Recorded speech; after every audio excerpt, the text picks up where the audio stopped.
आज मैं आपको बताने वाली हूँ कि प्राचीन काल में लोग फ्यूचर कैसे प्रेडिक्ट करते थे। अब आप कहेंगे कि ये तो हमें पहले से ही पता है, एस्ट्रोलॉजी का इस्तेमाल करके। बिल्कुल सही। लेकिन प्राचीन काल में केवल ज्योतिष ही नहीं, बल्कि कई अलग-अलग विधियां भी थी, जिनसे लोग भविष्य का अंदाजा लगाते थे। कुछ पक्षियों की उड़ान देखकर बड़े निर्णय लेते थे और कुछ तो जानवरों के बॉडी पार्ट्स को देखकर भविष्य बताते थे। रोम में ऑगल्स नाम के पुजारी आकाश में उड़ते पक्षियों को देखकर भविष्यवाणी करते थे। अगर पक्षी दाएं उड़ते हैं तो उसका मतलब है कि कोई अच्छा संकेत है। अगर वे बाएं उड़ते हैं तो किसी संकट की आशंका। एक बार रोम के महान योद्धा जूलियस सीजर को एक ऑगस्ट ने चेतावनी दी थी, आज पक्षी अशुभ संकेत दे रहे हैं, बाहर मत जाना।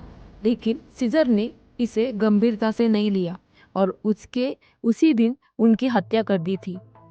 संकेतों का सही ढंग से समझना हमेशा महत्वपूर्ण रहा है, प्राचीन काल में भी और आज के समय में भी। आप सोच रहे होंगे कि क्या हमारे पूर्वज सिर्फ आसमान की ओर देखकर भविष्यवाणी करते थे? नहीं नहीं, कुछ लोग तो और भी गहरे तरीकों से भविष्यवाणी करते थे, इतना गहरा कि उन्होंने सीधा शरीर के अंदर झांकने का तरीका खोज निकाला। प्राचीन समय में जब विज्ञान और टेक्नोलॉजी उस स्तर पर नहीं थे, लोग प्रकृति के संकेतों को देखकर निर्णय लेते थे। कई सभ्यताओं में यह माना जाता था कि किसी बलिदान किए गए जानवर के शरीर में छिपे संकेतों से भविष्य जाना जा सकता है। रोम, मेसोपोटामिया में हर्षस्पाइसी नामक विधि थी। पुरोहित एक भेड़ या अन्य जानवर की बलि चढ़ाते थे। अगर लीवर में फटी हुई नसें दिखती तो राजा युद्ध नहीं करते।